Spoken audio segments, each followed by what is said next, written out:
जय श्री राम दोस्तों। क्या आपने कभी सोचा है कि जब हम इस दुनिया से चले जाते हैं तो कौन तय करता है कि हम स्वर्ग जाएंगे या नर्क?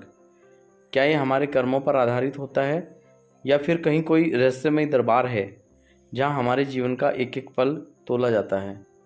आज मैं आपको ले चलने वाला हूं यमराज के उस अद्भुत दरबार में जहां आत्माओं का फैसला होता है, जहां न केवल मौत के बाद का सत्य छिपा है बल्कि ज़िंदगी जीने का सबसे बड़ा रहस्य भी है। ये एक ऐसी कहानी है जिसे आपने शायद कभी नहीं सुना होगा। यह एक अनसुनी कथा है जिसके अंत में आप खुद से एक सवाल जरूर पूछेंगे, क्या मैं तैयार हूँ?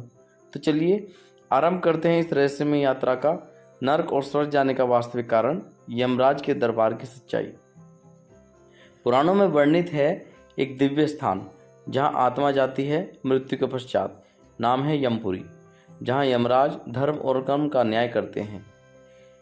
उनके दाहिने हाथ में होता है कालदंड और बाएं हाथ में पुण्य और पाप का तराजू।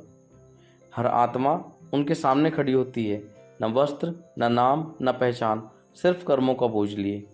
अब सुनिए कथा, जो गरुड़ पुराण के एक उपाख्यान से ली गई है।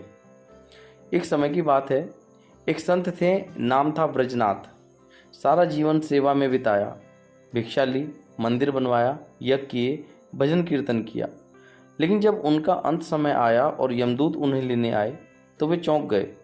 ब्रजनाथ बोले, मैंने जीवन भर किसी का बुरा नहीं किया, फिर नर्क क्यों?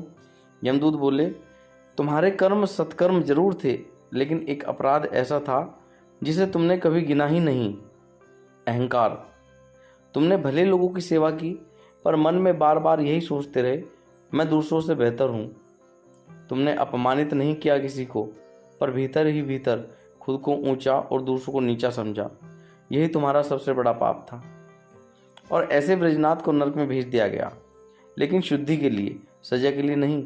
स्वर्ग और नरक केवल स्थान नहीं है, ये चेतना की अवस्थाएं हैं जहां हम सच्चे कर्म, नम्रता और सेवा भाव से जीवन जीते हैं। हम यही स्वर्ग अनुभव करते हैं, और जब हम घमंड, लालच, छल कपट में डूबे होते हैं तो यही नरक भोगते हैं।